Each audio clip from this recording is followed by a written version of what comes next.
There we go. Hello. Let's have a role-playing aftermath. The aftermath, where roleplay went to die. And I'm showing up here to smoke some tobacco, look at the crime scene, the chalk outline of where the body was found, the smashed glass scattered around, cordoning off the scene to see what exactly happened to John Roleplay. He's gone, and I'm here to figure out why. Why did he have to go? He didn't. He doesn't have to die.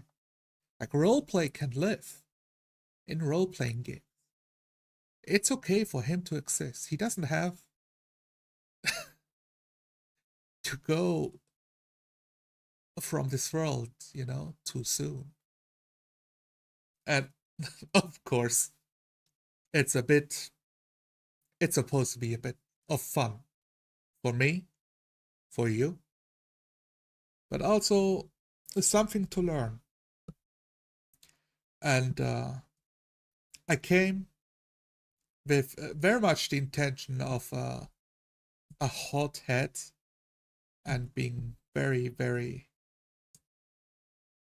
I was a bit peeved about what I've seen in these games, but you know, emotions run. You let them happen. Now I just want to know what exactly happened. As it goes with 4D roleplay, the type of style that we gave a name to in our community, or roleplay the hard way. No crosstalk, keeping short turns, saying where you are, what you say, what you do.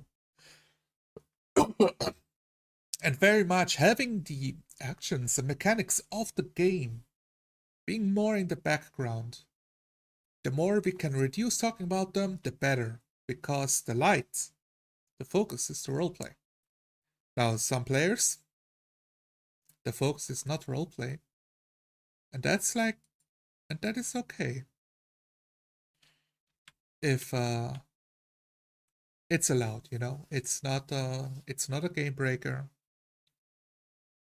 It depends on what style of play you want to play, like the 1D of chatting with friends, a social gathering, more or less, playing games together, having chats, beer and pretzel. And the 2D is much more of the tactical adventure. I make a perception check if I find any traps.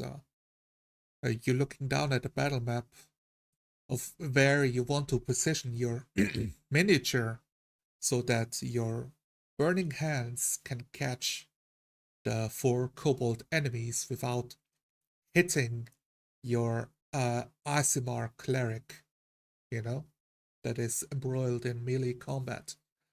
Stuff like that. That's very much 2D roleplay, like 2D games, the way we describe it. And the 3D being we stay in character, state where we are, what we say, and what we do.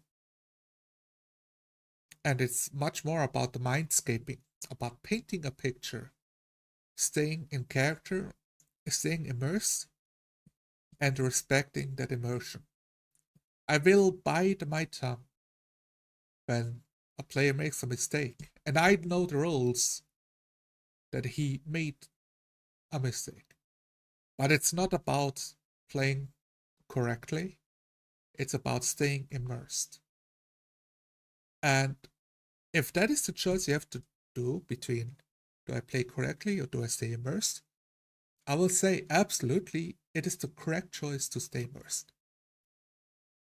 That does not excuse being slothful and lazy and not understanding the rules. We want to understand them, we want to know what we are getting into. And it is a sign of respect that we put a respect of each other's time, that we pay attention to those rules. So let's get the show going. I have a variety of games to look over. Let's make the transition. There we go. I got 5 videos. They're all from Esper the board. If you've been watching Table Runner Crispy, he observed some of his games before. Let's see if I can find him.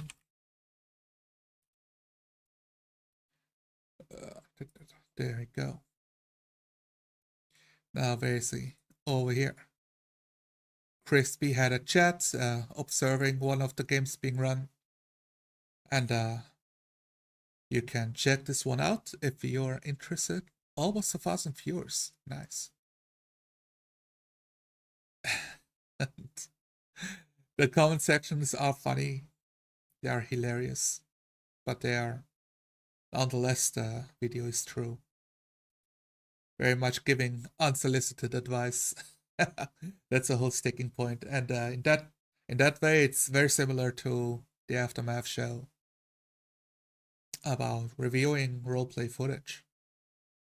And see why roleplay died at the table. That's the whole shtick, guys. And one of the compliments was Esper is I would say he's a great actor of in the sense of when he roleplays an NPC, his great pronunciation. He has strong voices, like good voice acting skills. I'm always very much convinced if he plays like a minotaur or goblin or a monster or speaks in a language that is not the common language, like Orcish or what else exists, like Elvish or Dwarvish, it sounds distinct. And that's very immersive, and I love that. Like, not many have that kind of skill. So that's like the starting point. So 5 videos. I want to go over a couple of them. I think I want to start with a couple of the popular ones. This one is older. The Gauntlet Runner, the whole setting is about, hey, it's a one-on-one dungeon crawl. You're an adventurer. Let's see if you can reach the end. So the whole premise is already doing a dungeon crawl. So can there even be roleplay in that? I say yes. Yes, you can roleplay in a dungeon crawl. There's no problem with that. In fact, it did happen. Table Runner Crispy did a dungeon crawl. Where do we have it? We have the Horizon games.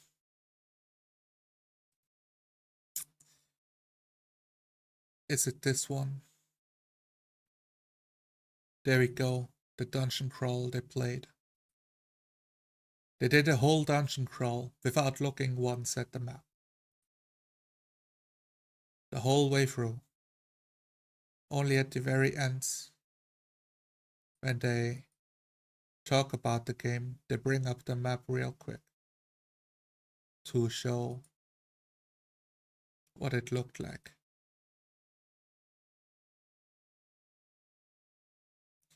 Okay, I cannot find the exact spot, but they did show it up at the very end. After the game is over. And that was a 3-hour session. And the 3-hour session had a 4-layer dungeon with multiple enemies. Think about like 5 or 6 encounters that ended in combat or could have ended in combat. And traps and hidden walls and everything. So that's the video I would recommend if you want to know about how to roleplay in a dungeon crawl and how to like be a table runner for a dungeon crawl, ECT6 RPG dungeon crawl 4D by Table Runner Crispy in the live section. So let's start with Professor DM. I'm gonna check if the audio is correct. Welcome to Gauntlet Runner. Sounds about good. Let's have the premise. I'm your game master, Esper. This is a semi-competitive form of D&D in which the players attempt hardcore dungeon runs. Today's competitor, we have Professor DM from the Dungeon Craft YouTube channel. Will he give this dungeon an educational beatdown, or will he get schooled? Hello, Professor. All right. That sounds interesting. I want to see if I can show more of the video. Because I think I can.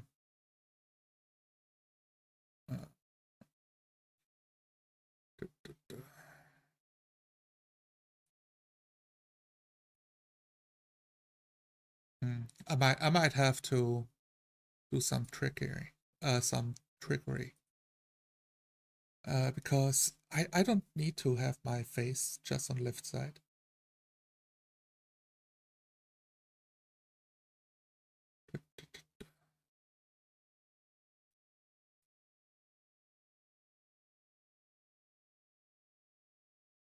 There we go. I can change the background. No. Okay, if I do this, it's then it's the whole screen.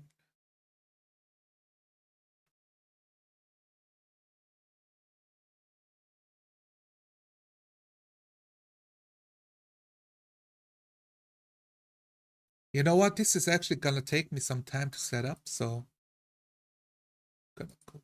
I'm actually gonna skip that. I can do it another time as a preparation. But yeah. I think I can show a bit more.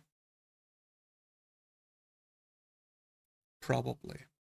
But for now, this is it is good enough to show the video, because the video is not the key part. It's about what they say. Professor DM. How you doing, Esper? It's great to be here. I'm doing pretty good. And just to show you, Esper, 120,000 subscribers. Welcome to Dungeon Craft. Dungeon Craft, 140,000 subscribers. So those are heavyweight players. They've been in the hobby a long time. They have a passion for the hobby. They love doing it, apparently. You know, I mean, I don't know if they love it, but I know they made it their profession. They made it their job. So they are invested at the very least. And let nobody tell you otherwise, because you don't get those numbers being like laissez-faire, kind of dawdling in the hobby. You get these numbers if you're committed. Glad to have you with me. There were some, let's just say, technical difficulties. So the way we're going to run this, from Professor DM's perspective, is going to be completely theater of the mind. We're going old school. I'll even be rolling the dice. But I think this is going to work out just fine. Your character, Mortifer. I'm going to show his stats on the screen here. But what do we see? What's his class? Just give us a little tiny tidbit about Mortifer. Mortifer is a fighter with some roguelike abilities. He is level 1. He's got studded leather and a shield. He's very athletic. He's got decent perception. And he is a human. Okay. You've got a rapier, or if you want to sheath that and take the shield off, you've also got a longbow. Right. Okay. Let's do this. Already the descriptions of Mortifer. Let's see. Yeah. Increase the size of my camera.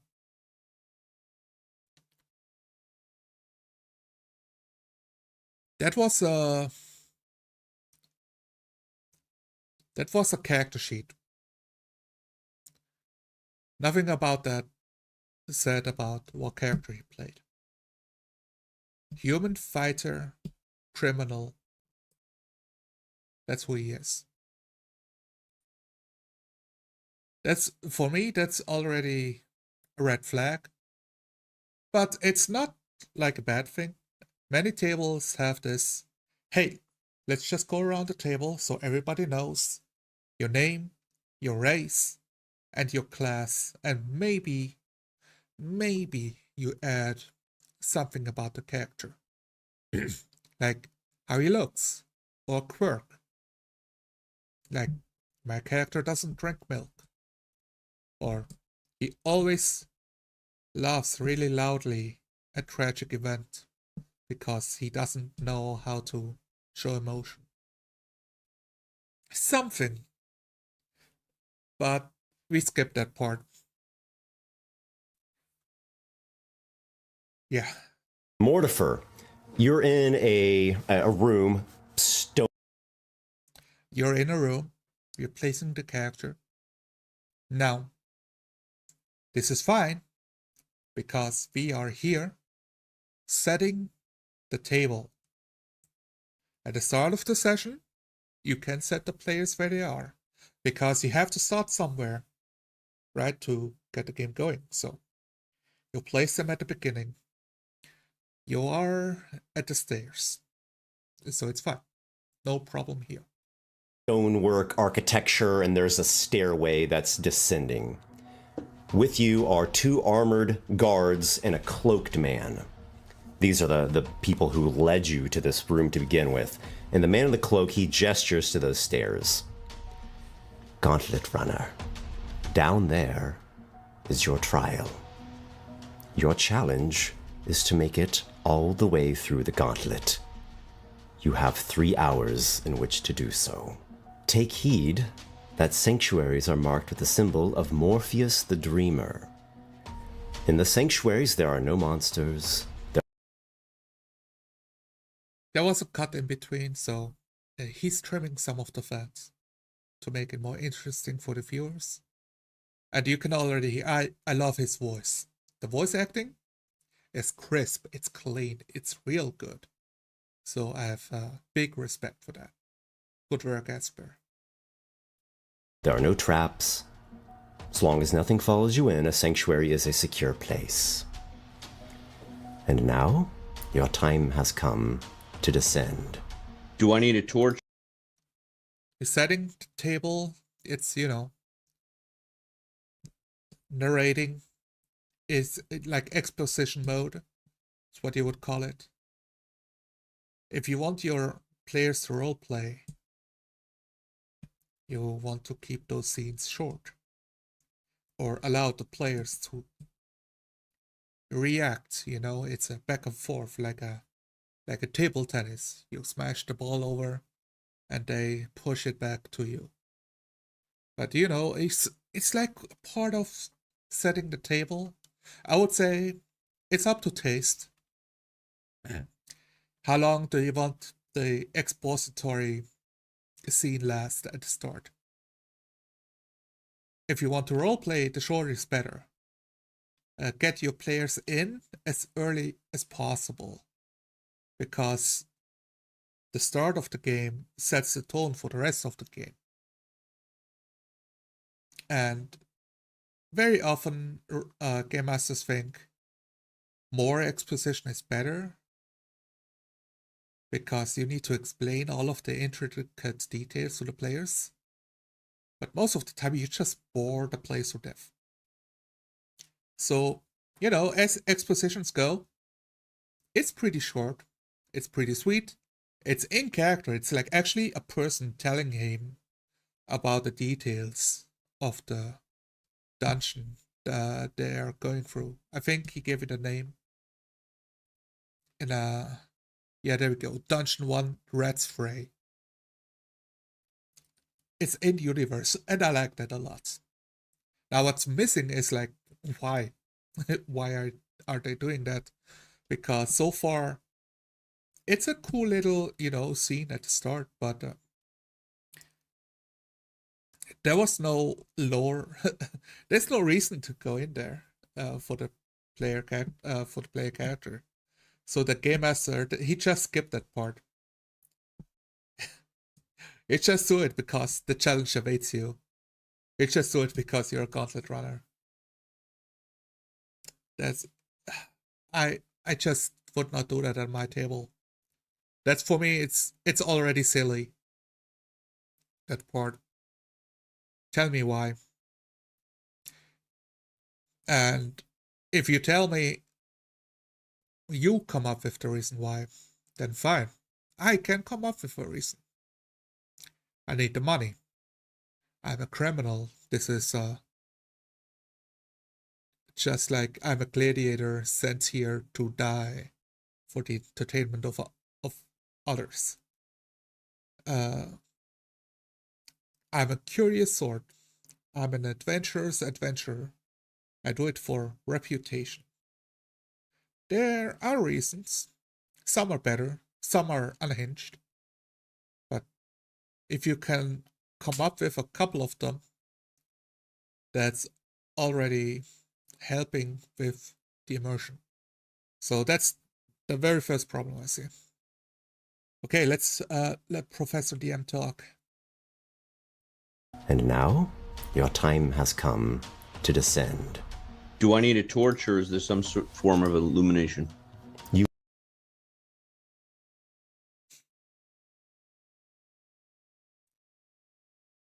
John Roleplay is already bleeding out. You just stabbed him, Professor DM. It's your first turn.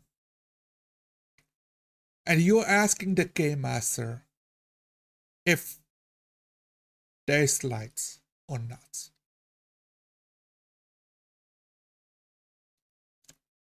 Now, it's a classic question. You can rephrase the question to stay in character. I blink. Looking if a light source is burning. You can do that.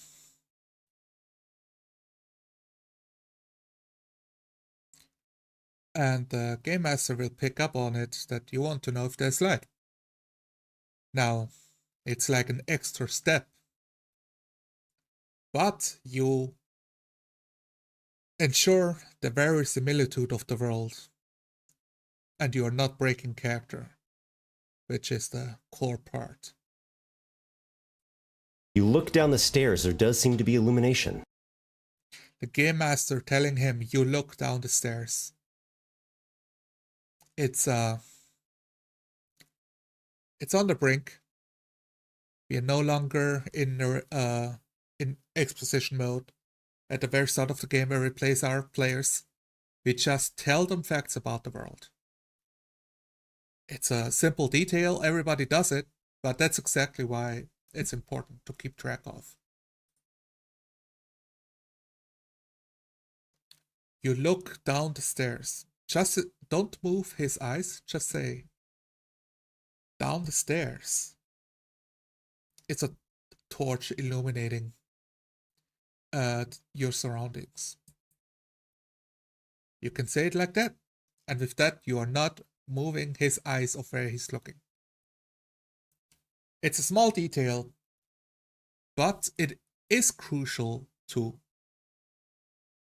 mostly stop yourself to do it over and over and over again, because once you move somebody's eyes, then you move their ears, then you move their body, then you move the characters, then you just move them every fucking time the player wants something to do. So you end up in the situation where the player says he wishes to do things and you do it for them. In which case, why is the player there?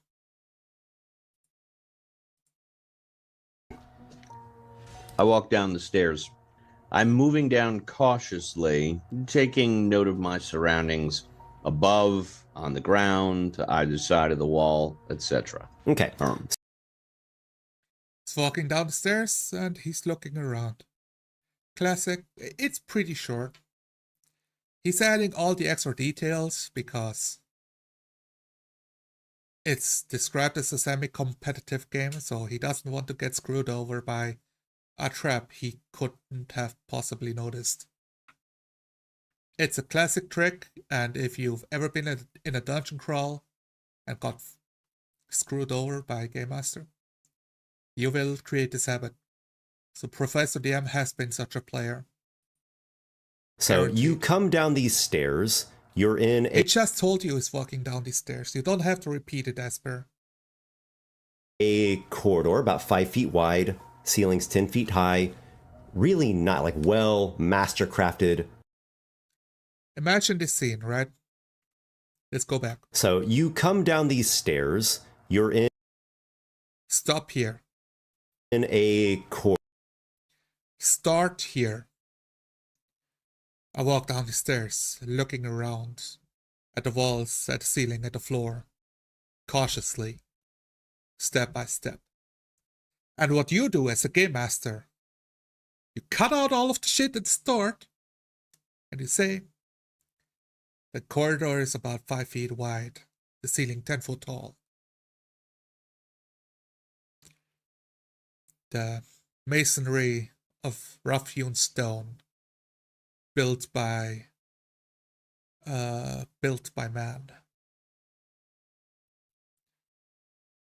Or built by an artisan. Something like that. Corridor about 5 feet wide, ceilings 10 feet high. Really not like well master crafted masonry walls. Just a little bit ahead, it cuts to the right. That's a good description. It cuts to the right. There's a sconce with an ever-burning flame in it. That's what's providing illumination. I like that. He also put into the world where the illumination is coming from. It paints a good picture. Even if I didn't look at the map, I would have a good vision of, okay, a staircase, and then it goes to the right, and it's illuminated, and it's sufficient craftsmanship, but it's like nothing special. And it paints a decent picture. He's not describing, the wrinkles under his foot and the cobwebs and dust layers, or how many pebbles are on the floor, and he doesn't need to. You can add a little bit to give flavor, but you don't have to do it all. Mirror? You do not have a mirror. You have a Dungeoneer's pack, so you've got like thieves' tools, crowbar, caltrops, torches, tinderbox, rope. All right, so as I Describing to the player his own equipment, it's fine. Because if the player is looking for it, preferably the player knows, but this is a one-shot situation. The player made the character pretty quickly, I assume. They hop in, so there was no session 0. There's not much like meditation on what the character has on him. And it's like a D&D specific problem if you have like a Dungeoneer's pack. That's what it says on the character sheet. You have a Dungeoneer's pack.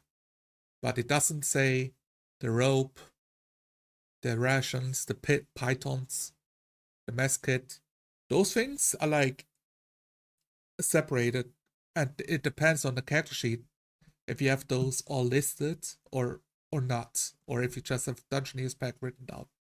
So it's fine. But Professor DM is still doing 20 questions, asking GM's questions, getting GM answers.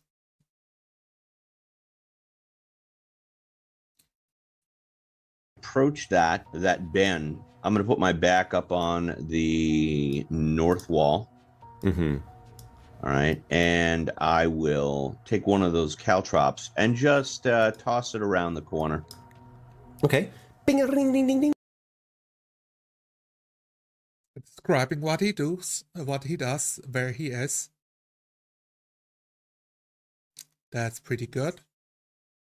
He's not breaking character, like not much. It does say like, I will do this, I will do that, I will pull out a caltrop. That's a part of verbing, like that we talked about in the verbing video with Crispy, the video that Mr. Max made.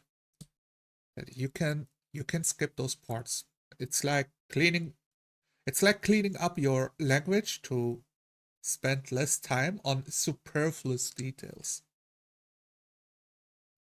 Instead of I will lean against the wall, I lean against the wall. Does it matter? Well, if you play 4 hours a week, every week, it will matter. You will save hours. You will save whole days. And you will get to roleplay more by doing that. It goes clinking along the floor. I'm gonna wait for a moment, and if nothing moves, I don't hear anything, I'll peek around the corner.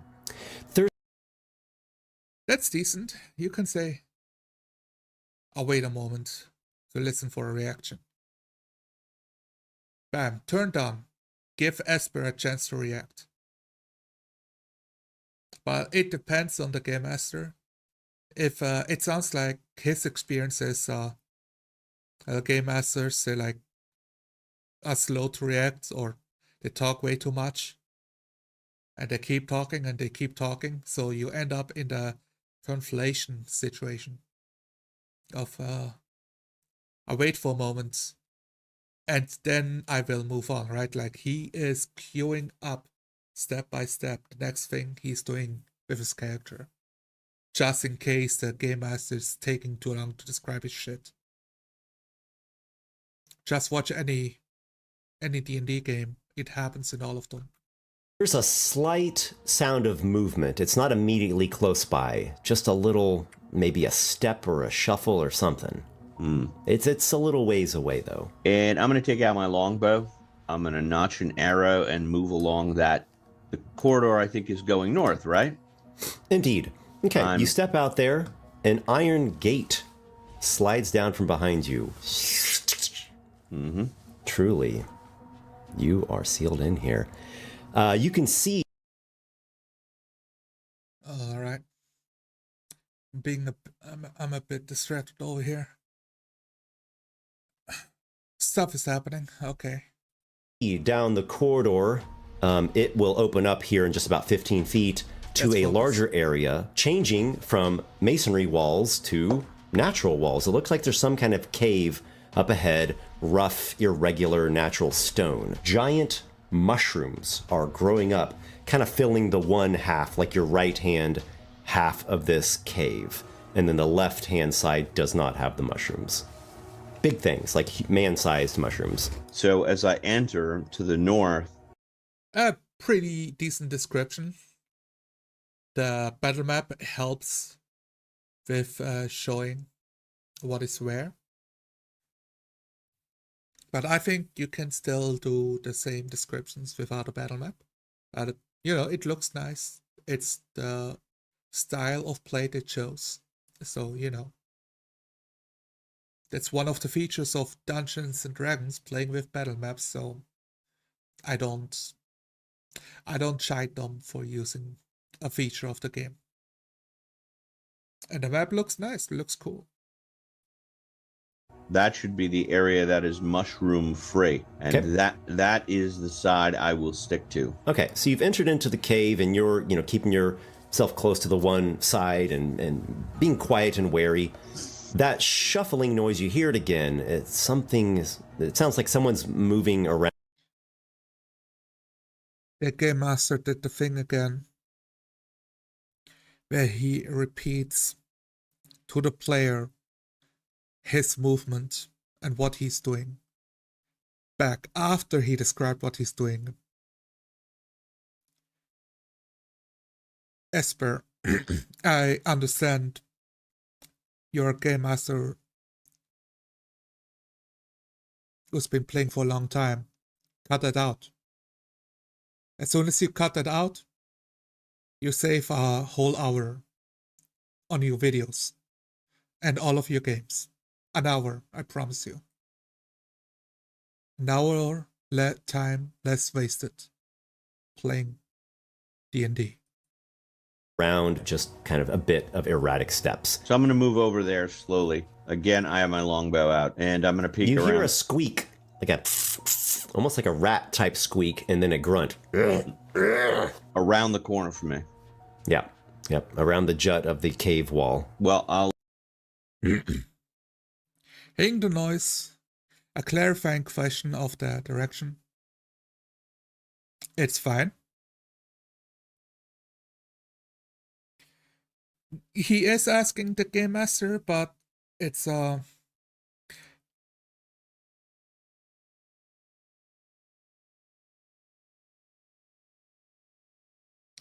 think it's fine. I listen to the squeak to determine the source. Something along those lines. But you know, he said around the corner from me. That's a shorthand. I'll look around the jut and I'll see what's there.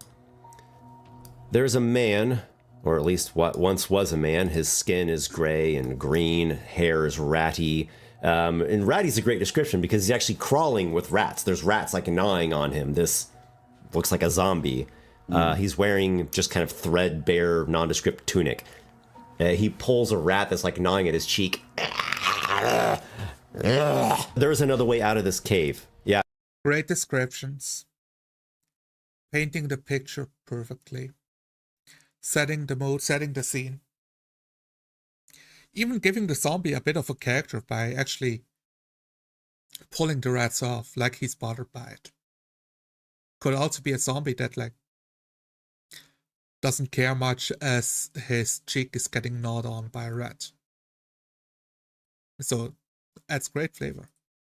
Yeah, you see it now. It's to the northwest, and there's it looks like the cave is connecting to another section of corridor with masonry walls. Well, I'm going to outrun the zombie. I'm going to assume he's a slow-moving zombie, so I'm just going to avoid him by running past him toward the exit. I will outrun the zombie. I will zoom across the place. I will do this. I will do that.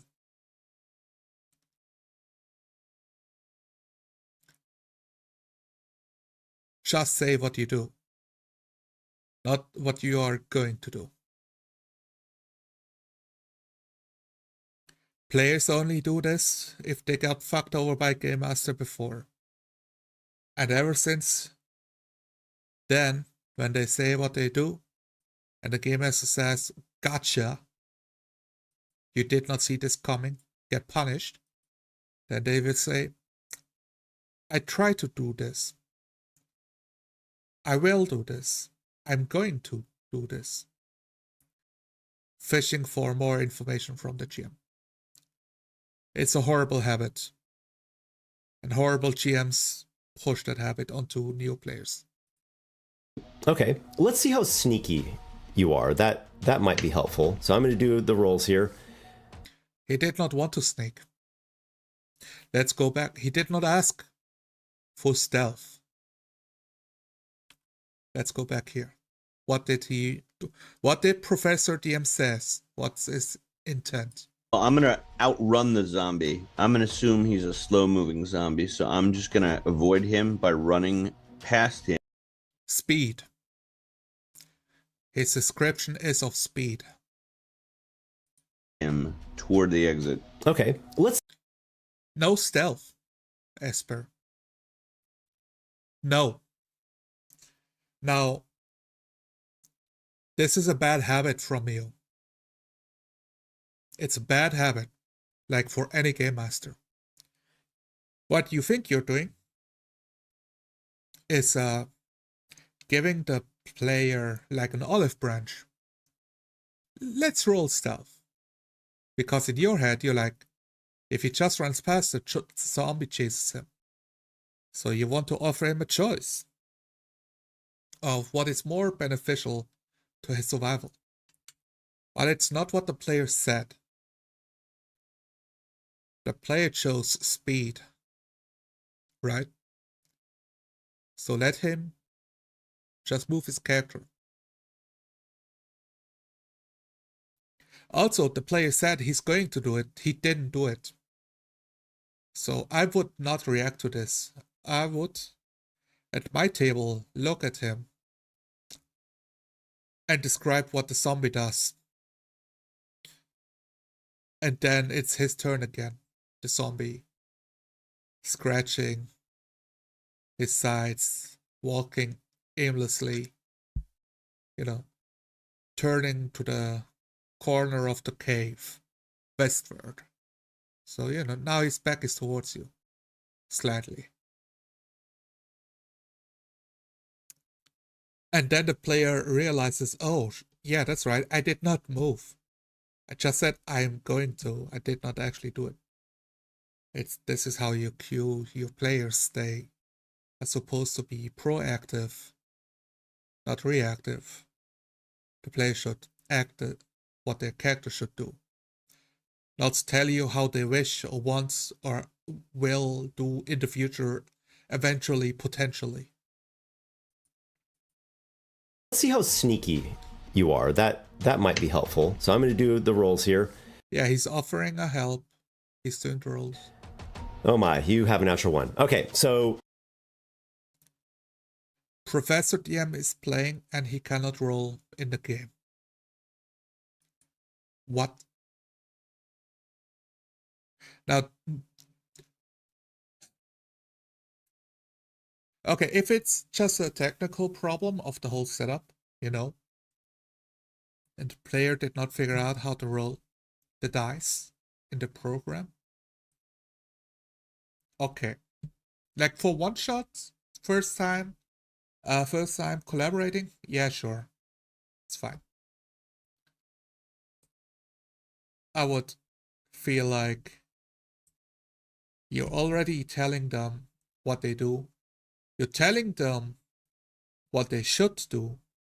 Then you roll for them that they are doing it. So the players don't say what they do. They don't roll for themselves. And you repeat everything they do back to them. You start your run and you get like a few strides when the zombie notices you. Yeah, I'm pretty much done with this already. Let's give it another minute. And we'll go into initiative here to track things. And let's roll for everybody. You have the initiative. You've succeeded. So I can't run past him to get there. You could. Yeah, I could. We do initiative, which is fine. Quick roll, it's already solved. 2 players, not much to fuss about. Why not? Okay. Yeah.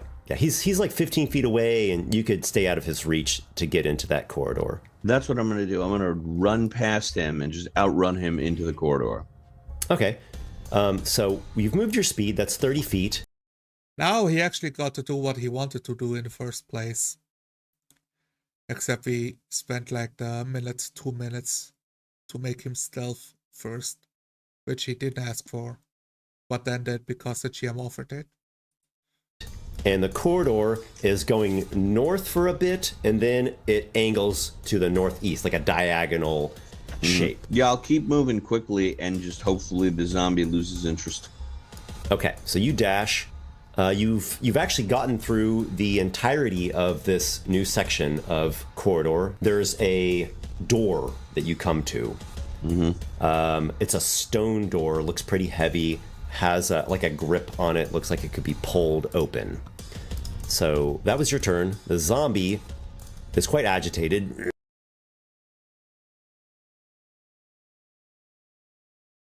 Yeah. I don't know what else to say. That's Gauntlet Runner, guys. Let's repeat everything the player does back to the player while they do it. If I would say because they're using a battle map, it's actually Esper that is probably moving the player token around. Because that's one of the problems with right, like online tabletops, like this battle map here. You need to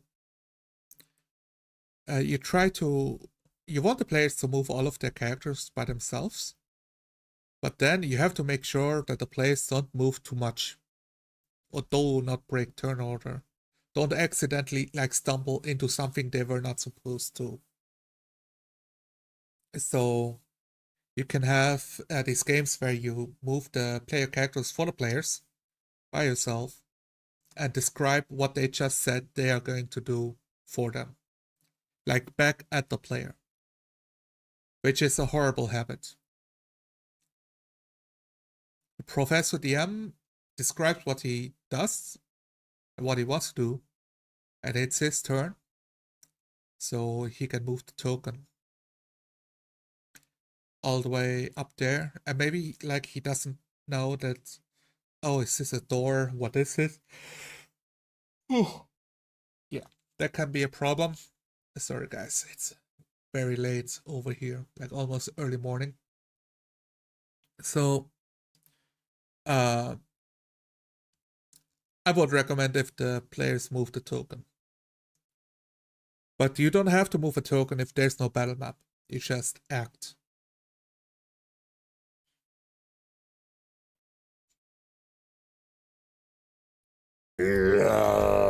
And comes shambling.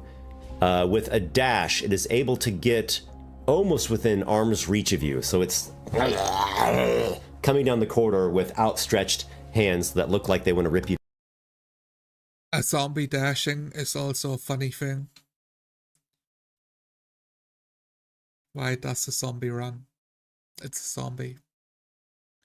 But it's up to the game master, so the zombie has all of the same actions as everybody else, except it's more zombie-like, which is fine. I guess that is reflected just in the movement speed, so not a problem, just a detail.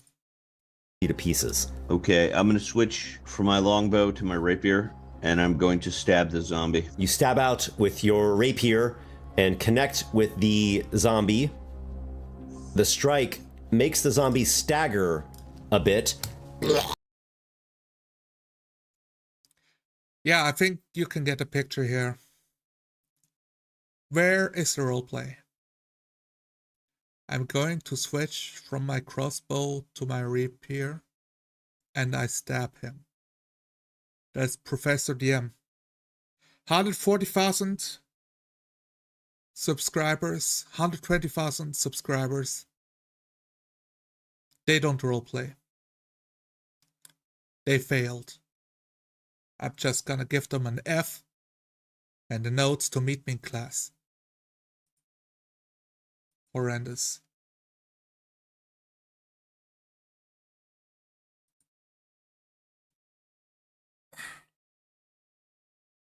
Absolutely horrendous.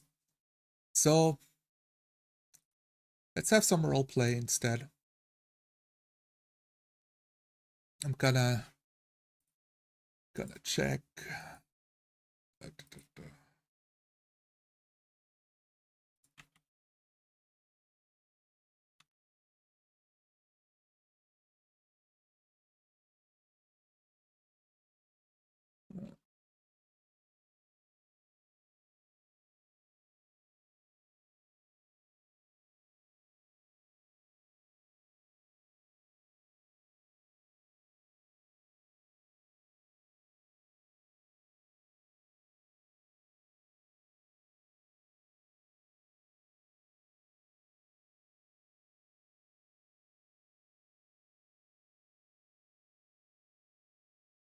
Gonna see if I can get somebody to view.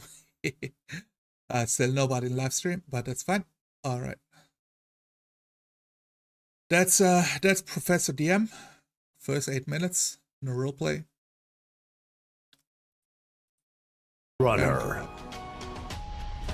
Welcome to Gauntlet Runner. I'm your game master, Esper. In this series, players attempt hardcore dungeon runs, solo dungeon runs in this case. Today's competitor is Baron Derop, host of the YouTube channel Dungeon Masterpiece. Will he master this dungeon, or will he be torn to pieces? Hello, Baron. 80,000 subscribers, 108 videos. It's almost as many videos as I do in a short amount of time. Way more successful. Talking about Baldur's Gate, From Waterdeep, geopolitics of Faerun. Talking about hex crawls, talking about dungeon crawls. His favorite RPG that's not D&D. Writing campaigns like all of these, like 5 hard truths of dungeon mastering. He knows everything there is to know about D&D and role-playing games. Curiously, not a single video about role-playing, guys. Not one. I did check. Hello, how are you doing? Doing pretty good. Welcome. Thank you. Thanks for having me. I appreciate it. I'm glad to have you. So, you're going to be going through a gauntlet of sorts. I am. Who's your character? I'll show. We skipped the spiel and we're gonna go to a different part of the dungeon, but I'm gonna let him describe his character before we skip forward. Some stats on the screen here, but tell us what do we see? Give us a little bit. I've decided to do the unthinkable and try to make a pacifist run of whatever this dungeon is. I am playing as the level 1 bold and brave Merbus the illusionist gnome. He has no combat spells and has 6 hit points, and will try to run this entire dungeon without taking a single hit or being able to kill a single enemy. Now, that's a character. He's a merchant. He's a illusionist, which is like better than a wizard. That describes like a characteristic to the class. It's not just magic user, you know. It's not just magic user level 1.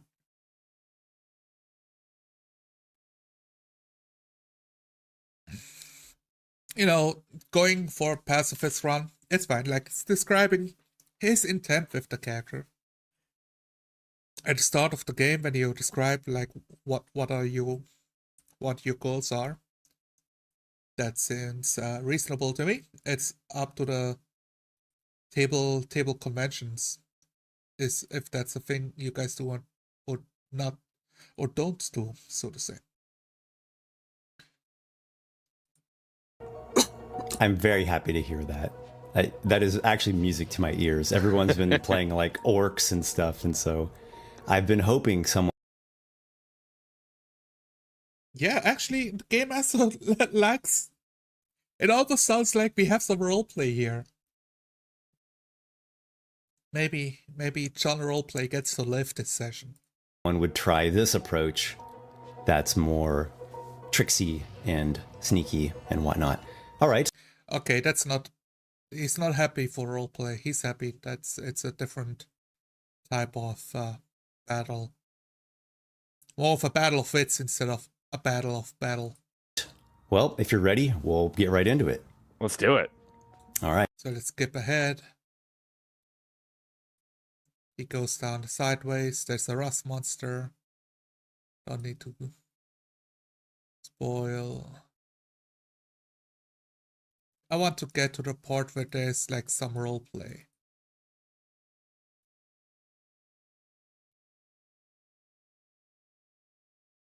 I think somewhere around here.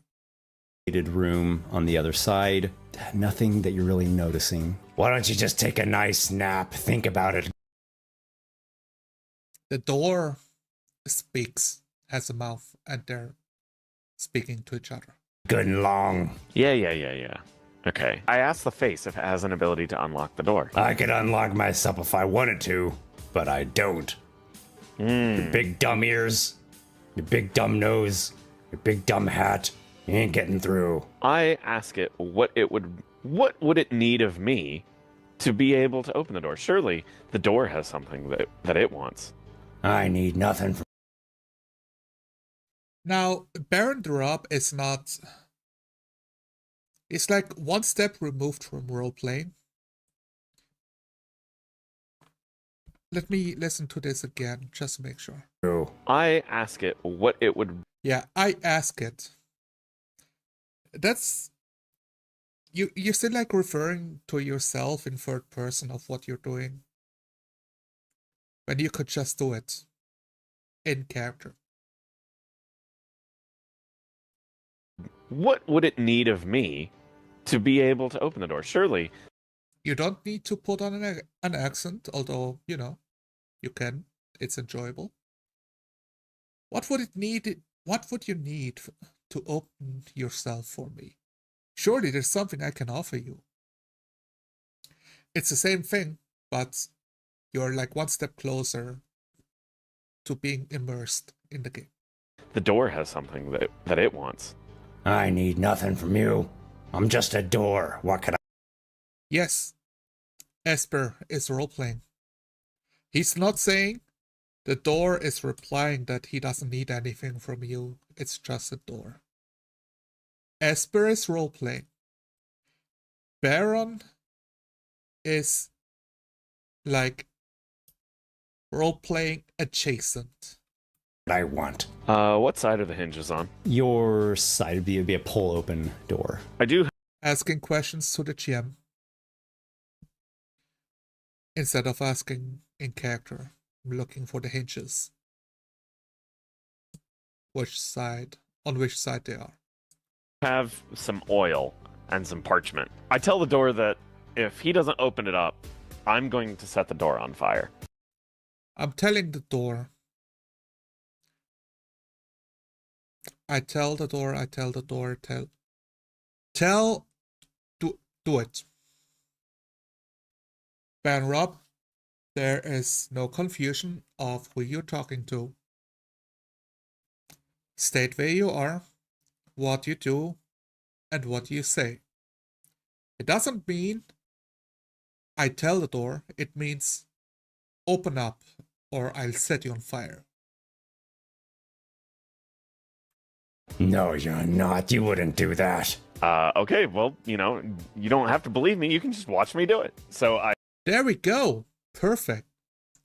In-character response.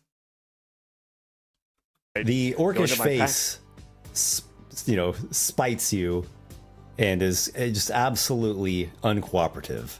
So yeah, I guess I'm gonna. Yeah, he was doing all of the voices. This time he's like taking a step back. The orcish face spites him. Reasonable. You don't have to roleplay all of it. But the more you can roleplay in character, the more immersive the game. And you can step back, like instead of like coming up with a stream of insults, you just say that he remains uncooperative and spites you. That's good. That's good. Take some parchment and shred it up a little bit, tighten it up into a bundle, start jamming it into. It's a double door, correct? Single door. Single door. Okay, I'm gonna jam it. Asking if it's a double door or single door. Who cares? Imagine if you just hit your action and jam it into the slit of the double door. And the game master says, oh, well, actually, it's not a double door, it's a single door. Pushing up his glasses. It wouldn't have made a difference. Now it's a double door. Don't care. Don't need to care. But it's a battle map that's 5-foot wide corridor. So, because you have a battle map, you're kind of bound to make sure everything is correct. Because it's on paper. It's all painted, beautifully made by yourself or the artist you paid to make the dungeon for you. Or maybe you designed it. Yeah, you could have designed it himself. Very much possible. So, you are Richard.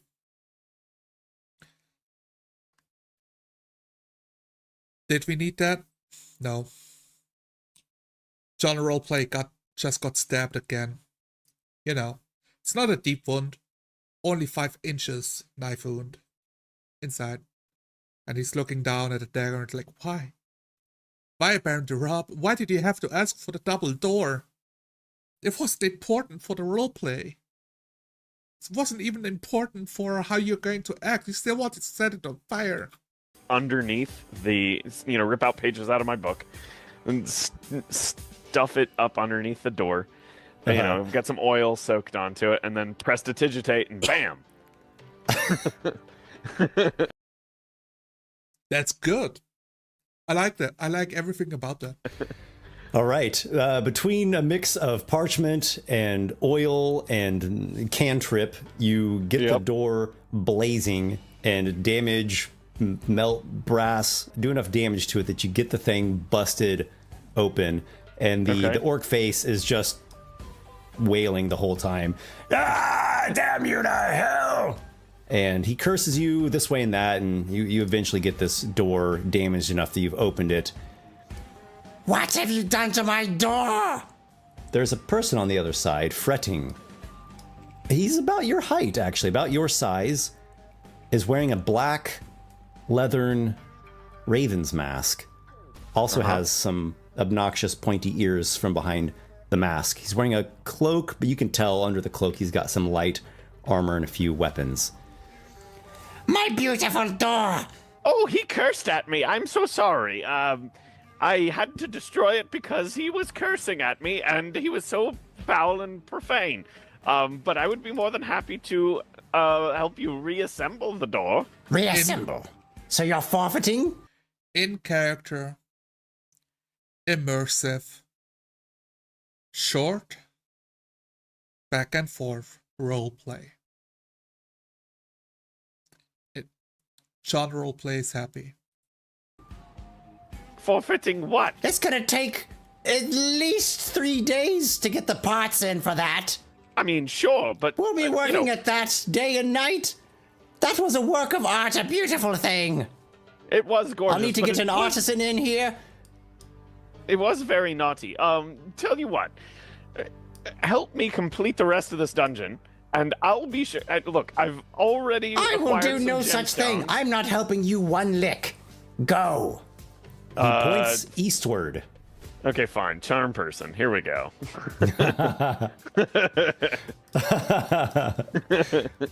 You chant your charm person, to which he makes a wisdom.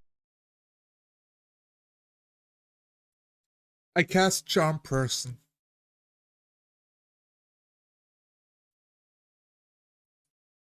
No spell description, no components, no chant, no. I cast Fireball. I cast Lightning Bolt. I cast Polymorph. I cast. Where is the roleplay?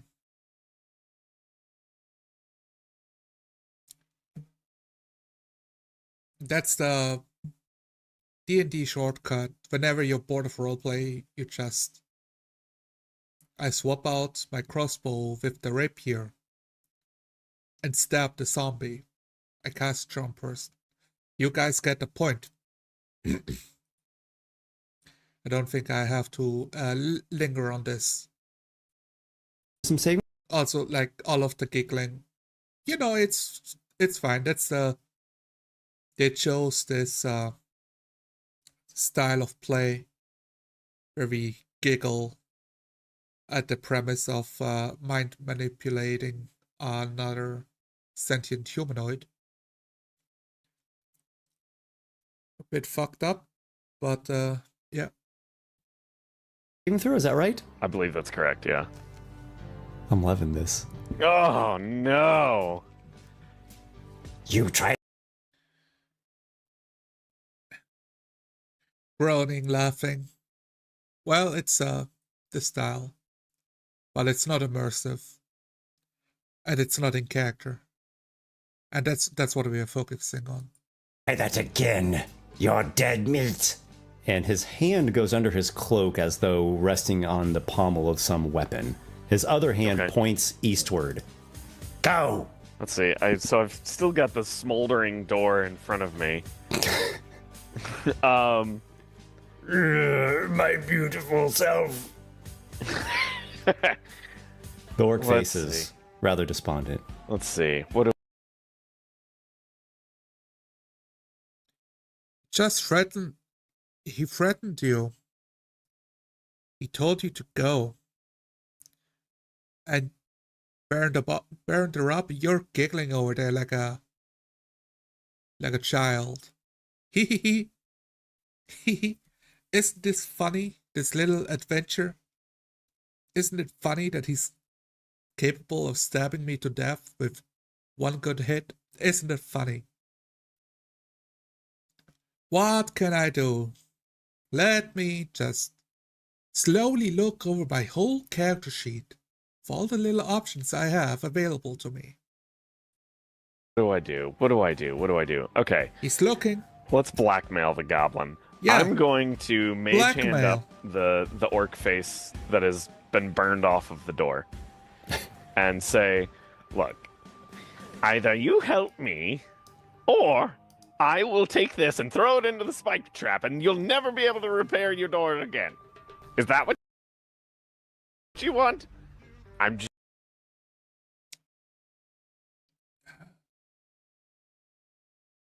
You know, if if it's in character, right?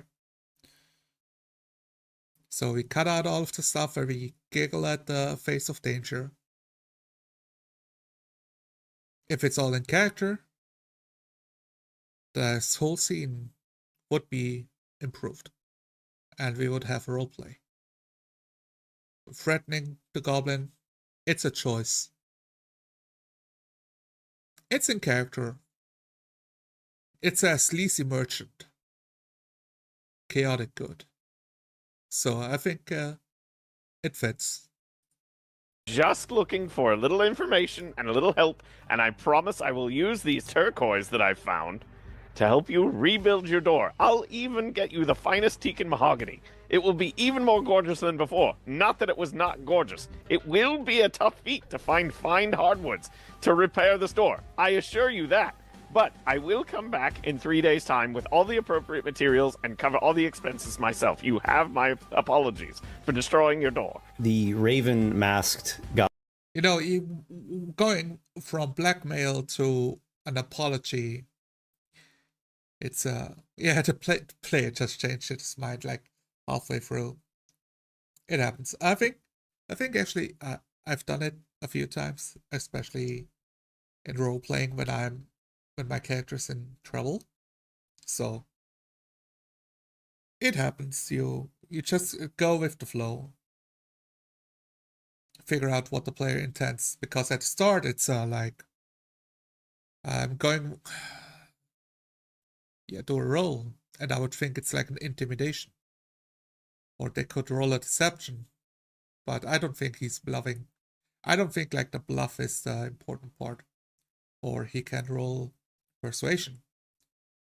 It's just like a question of is the goblin being influenced or not? And let the player decide which ones, like what he's rolling. Goblin looks at the turquoise in your palm. Bullshit. He draws a short sword and points it right at you. Put that down now and go. He seems quite furious. Okay, so am I putting the Goblin, so no roll, which I think is good. I think it's a proper reaction. Could go either way, depending on the game master, depending on the argument. And now he's drawn the weapon. It's reasonable, but depending, you could also have been like, he draws the weapons, it's bullshit. Like, takes a step forward. And now the player reacts, and depending on what the player does, the next time you stab him because he did not leave.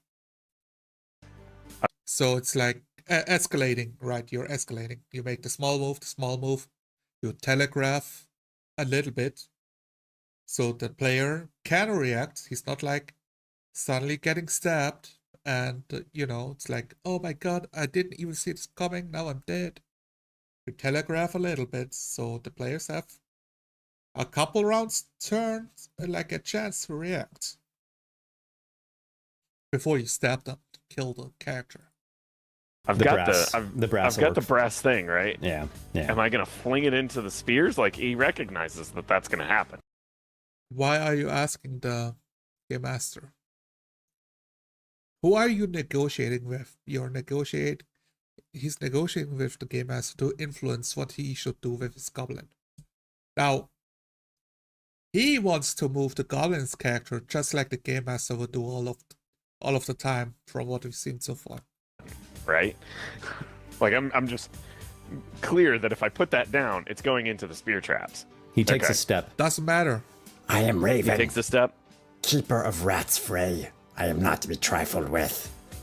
Put All that right, I'm down gonna- and go. I'm gonna burn my last first level spell and try to charm him one more time.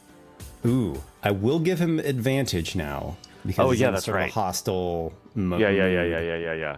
Are you okay with it? Oh man, I do not want to get in a fracas with a goblin. Yeah, I've got to do it. Negotiating, rules clarification, back and forth of the problems of D&D. Just skip all of that. If you want to roleplay, you don't need it. But they're playing D&D. Roleplay is not on their minds. But I will say, roleplay got murdered a little bit, but you can bring roleplay back. Like he can recover in the hospital after like 2 weeks of intensive care. Roleplay can survive with Baron the Rob. Roleplay existed. So I actually enjoyed this one as a casual viewer. Gonna close this. But I have a couple more. I opened them all for the stream. So let's go and witness this one with Mark Safter. Welcome to Gauntlet Runner. I'm your game master, Esper. This is a semi-competitive form of D&D in which players attempt hardcore dungeon runs. Today's competitor is Mark Safter, one of the co-creators of Pathfinder 2 and Starfinder, director of game design for Battlezoo, member of the Roll for Combat YouTube channel, and host of his own YouTube channel, Arcane Mark. So, Arcane Mark. Co-creator of Pathfinder. Small channel. 1.6 thousand subscribers. But he's putting in the work. 400 videos. Let's see. A lot of stuff through the year. A lot of things about GM tools. Multi-GM campaigns. Role-playing tyrants. Oh, look at this. He has a video about role-playing. Interesting. Mechanics of Peril. Build a deity workshop. God of Abstract Concept. GM tools. Converting between tabletops. So, he spends a lot of time role-playing, thinking about role-play. And he has videos online of role-playing. Skulls and Shackles, that's a classic Pathfinder module. Been doing it for years.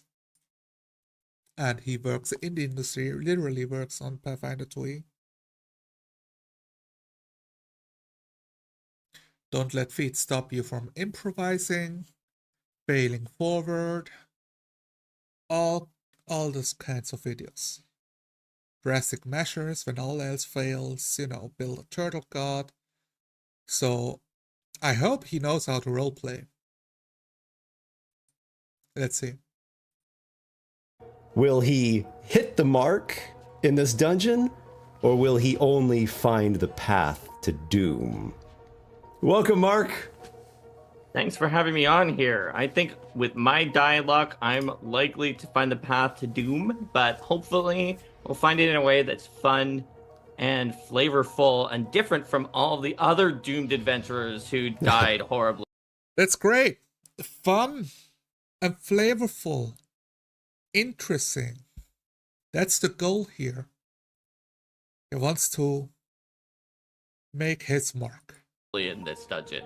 Yeah, you will probably see some blood stains as you are going Oh man, are through. you keeping little marks on the dungeon where the other people died, so I can see like skull marks on Foundry where they died? You had That'd a be awesome. dream last night, and that dream might have given you some mystical visions of the fate of someone else who attempted this. That's right. Let me see what. Tell it us just a said. little bit about your character. I am showing some of the stats on the screen here, but just give us the basic. You know, Okay, who so- is he? What do we see? So the basic idea is Right. Some banter back and forth. That's totally fine. Their show. Like the game didn't start yet. that there is a god named Morpheus who is the god of dreams. Phantasos is a creation of Morpheus's, is a child of Morpheus. Has basically the statistics of an Aarakocra, but is a unique being that Morpheus created to just sort of go around and be eyes for Morpheus and see what is there in the world. So, as a being created by Morpheus, Phantasos is a cleric, and given Morpheus's domains, Phantasos is going to be the Twilight domain cleric of Morpheus, and is basically in this dungeon, sort of acting almost as a spy for Morpheus, as Morpheus's eyes. So I chose the spy background. Brilliant, and it is quite interesting that you chose. I'm bored to death by that description. The race is a child of Morpheus race. Morpheus. It's a bit, well, it's a character. It's better than human criminal. Right. It's not as good as Sleazy Merchant, but it's somewhere in between. He has a concept, and it's simple, but it's good enough to roleplay. A flying animal creature created by his god to be his eyes and ears in the mortal realm. Chose the god Morpheus, and you'll see why here in just a moment. So, if you're ready, let's go ahead and dive right in. All right, I'm ready. I'm ready to die. Phantasos, you are in a room with a stonework architecture, and there's a stairway Gonna skip descending. this. Your challenge is to make it all the way through the gauntlet. You have 3 hours in which to do so. Take heed. Sanctuaries are marked with the symbol of your patron, Morpheus the Dreamer. There are no monsters in the sanctuaries, no traps. As long as nothing follows you in, it is a secure place. And now, your time has come to descend. Very well, by Morpheus's will. And then fly down into the tunnel. Sure. Alas, your wings do not avail you in the corridor, but you can descend cautiously on your talon-like feet. Yes, they move a little slower than others' feet, but it'll be all right. You're no worse off than a dwarf. That's You head certainly down. true. You head down stony stairs. You're in a corridor. The walls are They're talking to each other, but we know that by now. It's a character flaw. Don't take it against Esper. Just can't help himself. And he's moving the character down the stairs instead of letting Mark move himself. made of some masterwork masonry. And here and there you see these wrought iron sconces affixed to the wall with ever-burning flames in them. Do those seem like they were like created by the gauntlets to help gauntlet runners? Are they like potentially a type of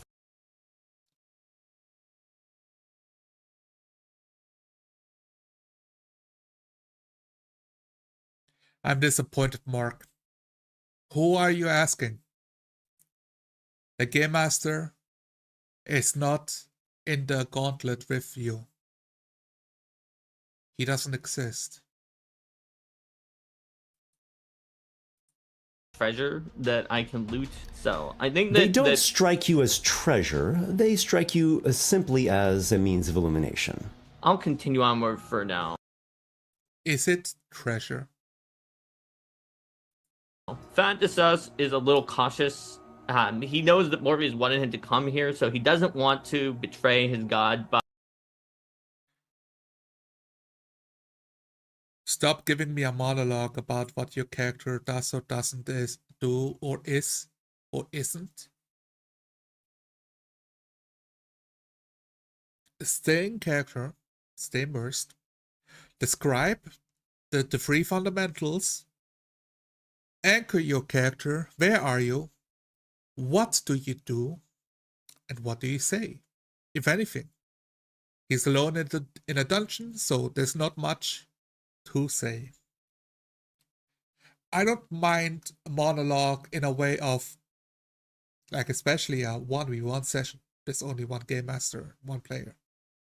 I don't mind thinking out loud what goes through my character's head.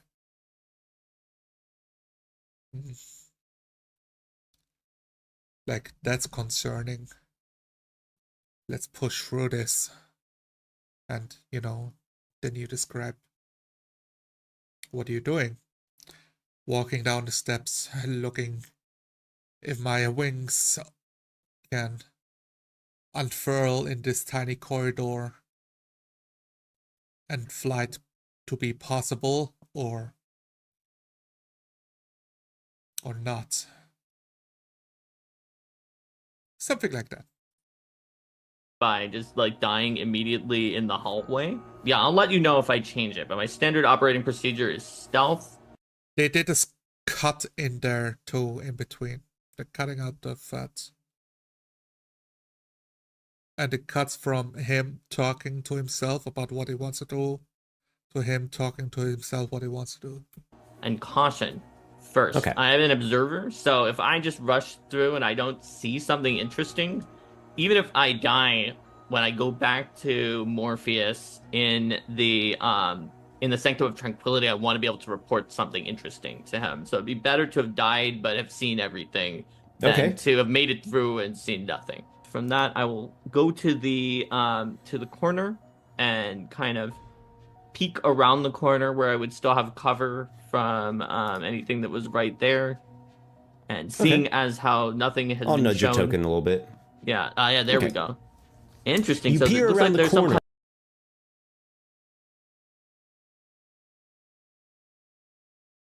Mark, you are definitely the worst offender of the three people we've seen. Professor DM was just a robot pushing his miniature around. Who's not a human. He's just a step block.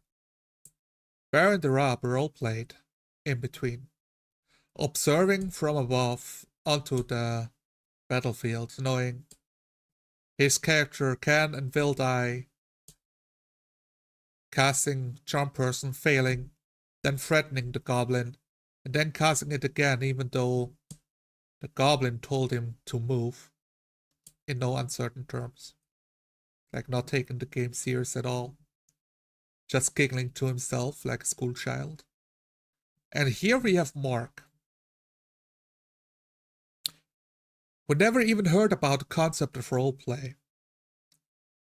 Who cannot shut the fuck up. Keeps saying what he does, what he will do, how he feels. That's not roleplay. That's fucking slowing the game down to a crawl. Anchor yourself. Where are you? What do you do? And what do you say? Then you pass the turn to the next player. You're concise. You're fast.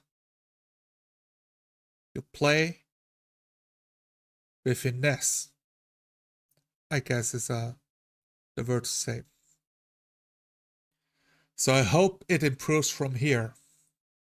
kind of mushrooms that I can just Yes. slightly see. Yes, the masonry corridor. Like he's commenting on the mushrooms. Just say it in character. Oh. Do I see mushrooms out there?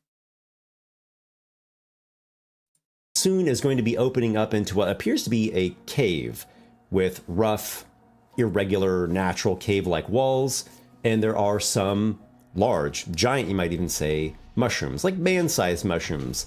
They have stalks, some of them fruiting bodies, quite a few of them. There's a dampness and a bit of a mildewy smell emanating from that direction. Sure. I guess I will try just an untrained nature to see if I recognize these mushrooms. I was created in the astral plane, so I guess I will try. It's like double question marks. Do you guess or do you try? Or do you just actually do it? The big problem with this is he's like wasting too much time on what is the word, like expounding? No, I don't think that's the right word. Like deliberating on what he should do instead of acting. It's like putting on the thinker's cap and just saying out loud his whole thought process. I don't know a lot about the nature of this world, but maybe I saw it in a dream once when I was drifting around back and forth, and that would be the result if I get a lucky roll on this. This is just a. Maybe I've seen it in a dream once. It's a lot of useless commentary, and it's not in character, pulling me out of the game. It's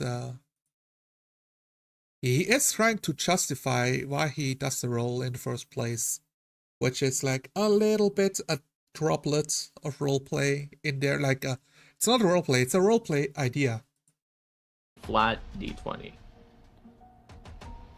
Whoa! Hey! Starting things off with a bang. We are excited about rolls.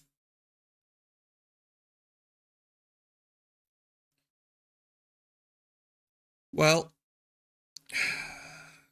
it's what we do. Rolling 20s make monkey happy. The mushrooms as well do not rouse your wariness. They don't seem to be toxic things or poisonous. They just are big.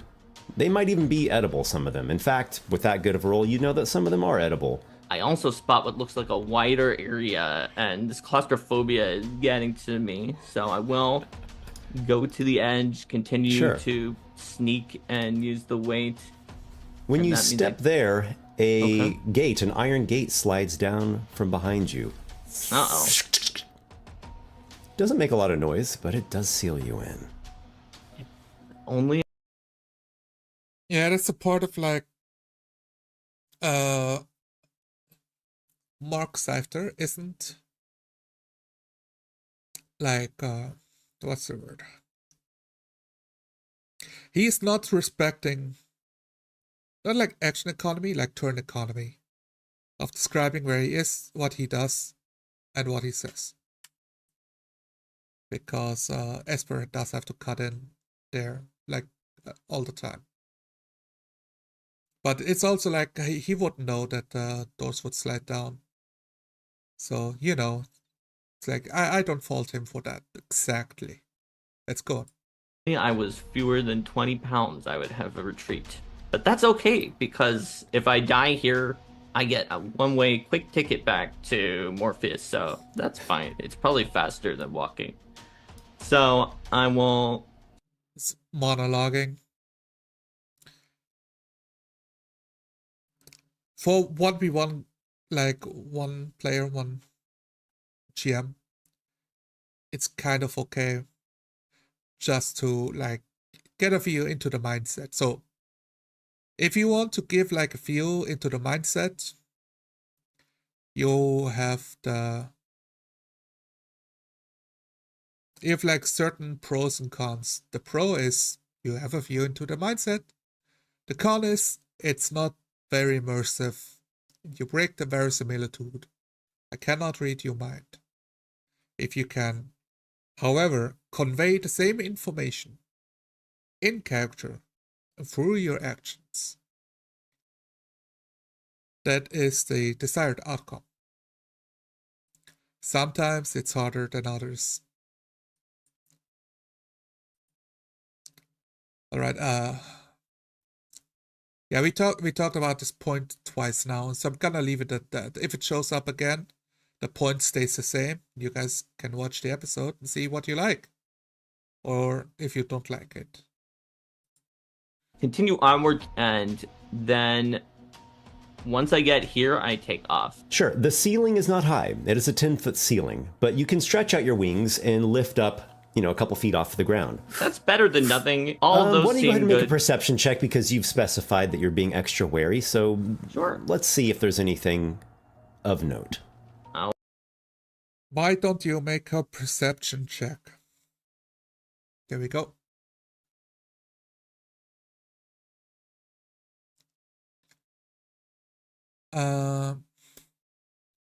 Well, how would we do it if we wanted to roleplay? You just describe the room. The perception check is needed if there's a detail you're hiding that they cannot physically see, or that is hard to spot or not obvious. In this case, it's like a specific type of mushroom.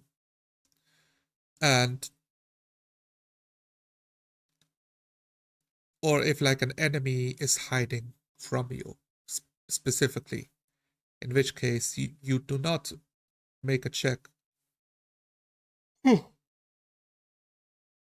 Unless you're looking for the enemy, because you believe somebody might be hiding or could be hiding.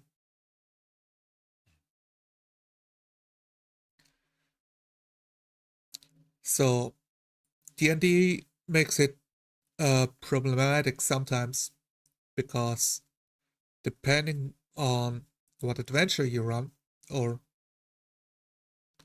it's mostly a problem if you run a module, they expect you to cue the players to roll insight, to roll perception, to roll history, and if you don't, then the players will never think of it.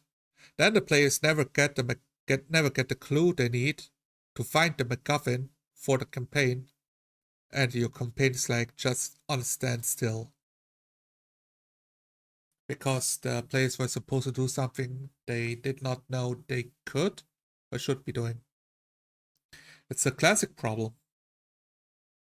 And from there off stems stuff like, yeah, why don't you make a perception check?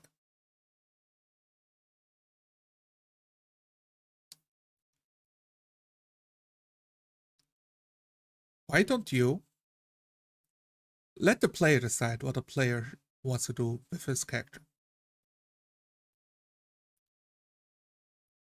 I will give it a shot. So that's going to be at a +3. Whoa! The high rolls continue. There is a sound. You hear something up ahead and to the west. Movement. Okay. Movement. Slow, kind of erratic, shuffly movement, steps perhaps, and also a squeak, like a rat squeak, and a grunt following that. I'm going to try to fly over behind these mushrooms and see if I can just barely see something over there. You see Let me try a to zoom man in. with undead flesh, grays and greens, a threadbare, nondescript tunic for clothing. You see, to the point of the verbing, you see, you hear, you feel, you think, you thought, you step here, you walk here, you move there, you negotiate the price. All of that can be cut out completely. Same point. It's not a one-off, guys. It's every game Esper runs. He does it every time. So the only conclusion is he doesn't think it's a problem. Maybe you might not think of it as a problem. I don't think it's a problem per se, but problems stem from it. As described at the very start, the problem is the game master being too controlling of the players, movement of the players, everything, when the player is in charge of their character. And that problem we see in this game over and over again. And there are rats crawling on him, and he pulls one off of his cheek that's trying to gnaw at him. And he tosses the rat down to the ground, and it scurries, and there are some others crawling on him and causing him some agitation. Otherwise, he just is sort of listlessly hanging about. You can get a good amount of cover there amongst the giant mushrooms. Great. In that case, I might as well take the moment to shoot him from the distance before he can close in with me with my heavy crossbow. Yep, you could take your shot. Another thing that I might note is that you do see a corridor up there to the northwest that seems to be leading out of this cave area. You're right. Well, this guy seems... Do not mention the corridor.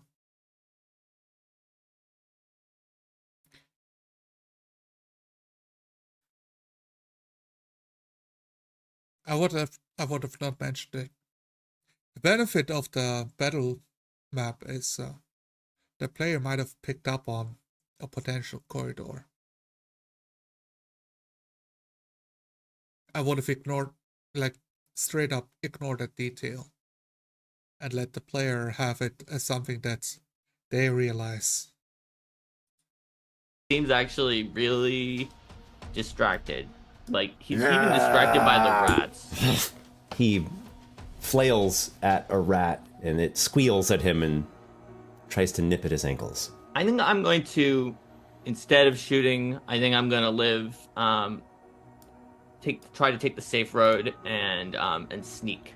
I'm going to try to use these mushrooms for cover and hope that maybe, like, by timing it when he's the most distracted for the rats to try to get, like, an advantage if I can on... Sure. He's trying to use Makes cover. sense. He's trying tell you to what, get could you move your advantage. token to, like, thereabouts? To there, you say? Yeah. So you're sneaking along and using these giant mushrooms to great effect, and you're waiting for just that right moment, and it seems like that your plan's a good one. It seems like But there's you're something doing you this. notice right here. You couldn't see it before just due to some this larger fruiting body blocking your vision, but you can see it now. And you identify another mushroom. We're kind of rolling with that natural 20 that you rolled with your nature check. Right. There is a Guys, I can keep doing this because it keeps happening. Actually, I want to skip ahead. Let's just move forward 4 minutes. We are still here, by the way. So you wildly beat the zombies initiative. No big surprise there. It looks like it's starting to move in your direction, having noticed you. So in the 4 minutes, he killed a mushroom. So this mushroom is like a shrieker. It yells, and he decided to shoot it a few times to kill it, to avoid the shrieker actually getting triggered. There was a lot of back and forth there. It took a couple moments. Now we are at a zombie. Okay. What do you do? I think I'll have to actually just attack it and then... By the way, also, what do you do? It's a classic, like, throwaway line to trigger that it's a player's turn. Now, if you only have one player at your table, there's absolutely no reason to ever cue them of what they do. Because the player should just say. The only reason I can think of is if you fucking control the scene all the time and keep bringing up more and more and more and more details and cueing the players the things they could do and should do, and how they think, that you'll feel like, alright, I'm supposed to give my players a turn. And then you cue them with what do you do?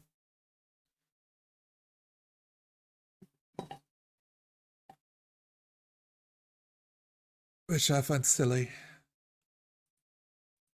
And then fly back to my previous place, but Let's listen to what he does. I'll have to actually just attack it and then fly back to my previous place behind the mushrooms. You can shoot at it. It's going to be mushrooms giving it quite a bit of cover. There's fruiting bodies and caps and stems all over the place, and they grow up almost all.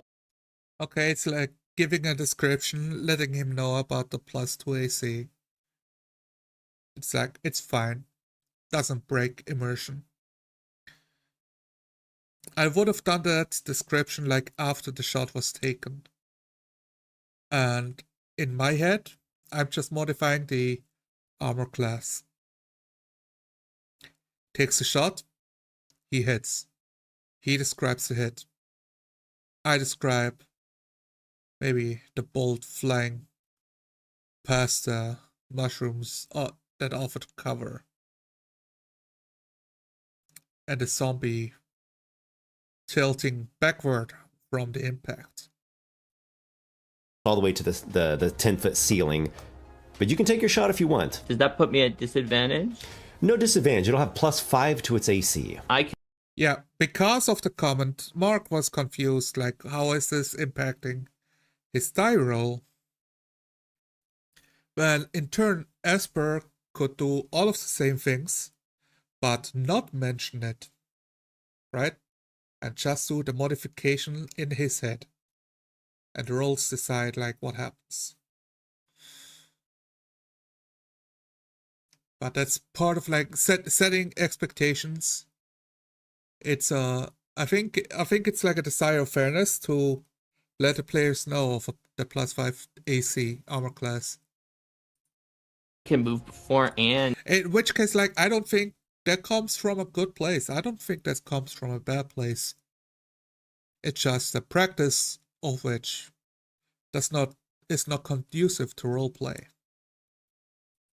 after my action. So I will move out from the mushrooms, I will shoot at it, and then I will move to where I want to go. You shimmy your way through the stalks of the giant mushrooms, flap your wings, and get yourself back into this position where you're at now. He just said all of the things his character, the same thing. Behind a little bit of mushrooms for some semblance of cover. Yeah. Okay, I don't care. I want to move on. This goes on for a while. Let's skip ahead. 30 That minutes. is not 30 minutes, they're still in the cave. 32, oh, he's dealing with the rust monster. Then he goes down there exploring a bit.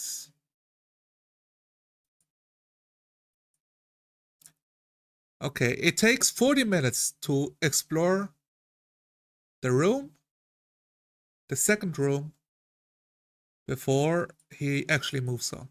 Really simple. I would say time while the rusty. slip away once again while the creature busies itself with corroding and eating that. That's right.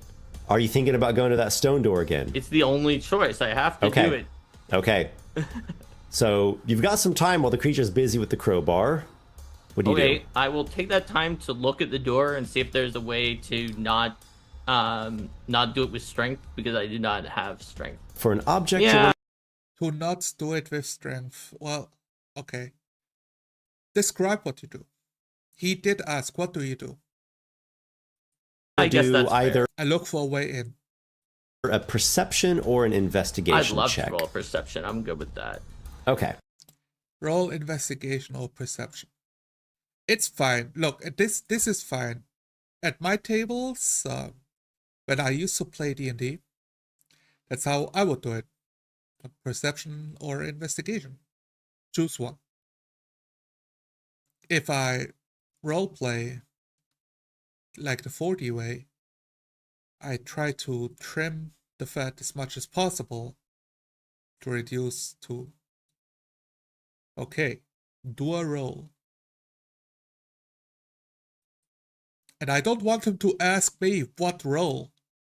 I want him to look at the character sheet and think what role fits for checking a door. And that goes to setting expectations. Perception is for perceiving things. Investigation is for investigating. Both are pretty reasonable to look at the door. And if you're unsure, those things you can ask before the game, like, what do you think, like, is different between a perception or investigation? Or is it kind of the same? Or after the game, oh, I used investigation on the door, but I feel like it should have just been a perception check. What do you think about that? I'm sorry, I just thought I should use this skill because I'm technically better at that. And it's fine. It doesn't break the whole world if you use this skill or the other skill. As long as I know that you as the player paid attention, it's reasonable. If it's just something I can see by looking at it, I'm good with that. How about 11? You don't notice anything. Nothing standing out to you about this door. It's fairly simple. I would say probably what happens is your character is just going to spend a few rounds like struggling and like eventually get Esper taking full control over the player character again for several rounds. Now, this happens because the player is a bit indecisive, constantly expounding on what he would do, or should do, or could do, instead of acting. That's all he needs from his player, is to take a while until he pushes the door open. the thing open. Just as you start to hear the sound of Rusty maybe getting curious again and kind of scaring about, and then you slip in. And you've come in here, and I think we can say... Yeah, skip. All of the same, moving the players all the way through the challenge. Safely say you've pulled the thing shut behind you. Yes. And if I don't get attacked right away, I would like to take a look at the staff. If I do get attacked right away... Something is happening right away, but it's not an attack. You come into a... Something is happening. That's the trap that got triggered, but because the game master moved the player character all the time, he didn't get to actually roleplay the room. So now he roleplayed the character, now he roleplays the room. And the player just has to wait. A circular chamber. To your left, there's a stone pedestal, and to your right, there is another stone pedestal.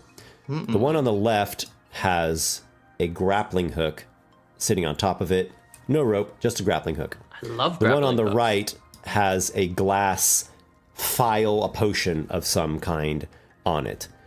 At the northern end of the room, near this open exit, is a wooden, smaller pedestal, the top of which is carved into the likeness of an owl. Now, as soon as you've opened this door and come into the room, the pedestals, the two bigger stone ones, they begin sinking. Anything you'd like to do real quickly before they're gone? I know I'm going to take a glass vial because that's different. And while I love grappling hooks, I like collecting things I don't have yet more. Okay. Yeah, same advice. Cut to what you do, what you say, and where you are.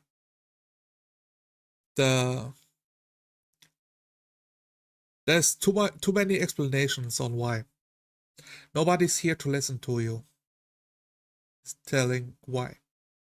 Cut. It's not needed. That's the fats that can be trimmed. But he is technically role-playing. He is acting on what he wants to do. So you have acquired some kind of potion. The pedestals recess into... You know what he didn't do? He did not ask the game master more questions. He just acts, which is good. I like that a lot. to the ground and are covered by a stone. Got it. Cool. Well, this is a safe area according to at least the guy at the beginning. Yep. So I'm going to take the moment to try to identify my staff and my potion. And you know what? My dream last night, I saw this brass orc who was being destroyed by a non-brass orc, and then birds flew out of it, and I thought that meant something that I cared about or that was in the dungeon was going to get destroyed, like the brass orc. So I prepared mending today entirely based on that dream. So I'll also mend the partially in need of mending heavy crossbow as well. Sure. It only just took one instance of corrosion, so I think a cantrip could solve that. If it was... Okay, I'm bored. So that's all I can take. I'm not gonna watch any more of that. Third. That's all I can suffer today. It's about 90 minutes, I think. There we go. Mark Seifter. Brevity is not your strong suit. He's clearly passionate about playing the game. Not a good role player. Co-creator of Pathfinder 2. There you go, guys. Now, if you want to, I'm trying to think what else is there to say. I think I think I covered all of the parts that I really have a problem with. That's the aftermath of this episode, where roleplay went to die.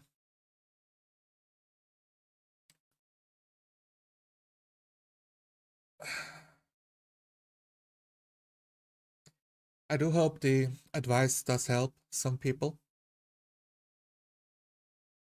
Or you find it entertaining. And if not, well, don't worry, your numbers will account for that. I have a project going on. Let's switch the scene. There we go. I have a project going on of playing Dungeons and Dragons in like 4D roleplay to see if like the square peg fits in the round hole, so to say. Can we roleplay with D&D? So I'm gonna try with our friend group over on the Discord. See it's going. You can check my channel in the live section for the session 0, or you can check out our friend at Mr. Max Bois, like good wine, Mr. Max Bois, for the session 0. But if you watch this, you're on my channel, so just check that one out. Instead, we did the session 0, talking about it, setting expectations, rolling out characters, rolling for the stats, and answering questions on how to roleplay. What do we want to roleplay? What is the premise? What's the goal?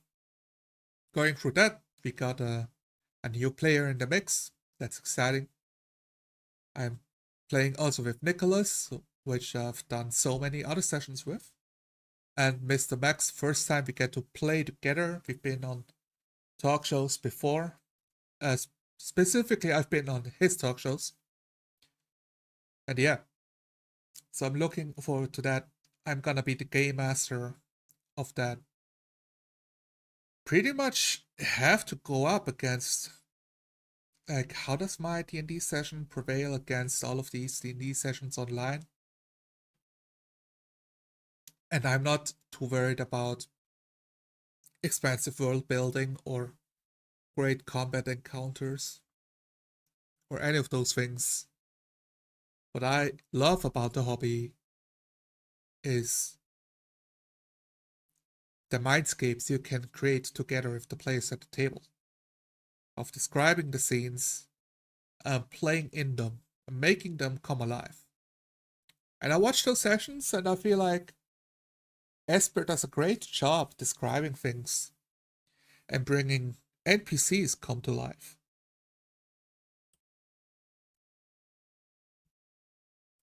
But he has many shortcomings on the tabletop side of things, of moving player characters and negotiating with players all the time, which cuts into the time you have at the table and takes away from the immersion of being able to roleplay. Now, some people don't like roleplay, and to those, I think well, it's up to them what they enjoy. But I don't see this as I cannot see this as a fun experience. And you might still have fun socializing, like rolling dice, like a beer and pretzels game, and you just use D&D as your catalyst for the social event, in which case, that's the expectation. So I don't expect them to roleplay in such a setting. But I have to say, I was hoping for more.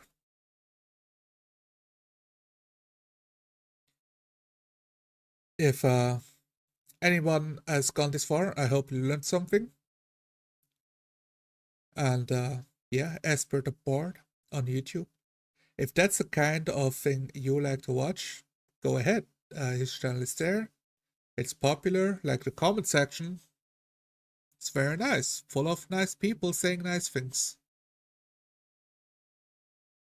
But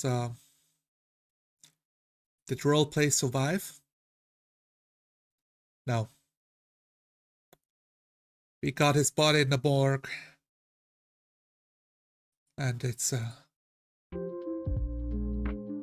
not looking good for him. I don't think he's gonna make it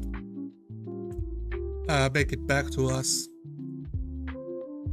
Stitch him back up together and send him to be cremated. John Roleplay's dead. Esper the Bard killed him. And with that, I thank you guys for showing up. Have a good night. Enjoy your evening. And yeah.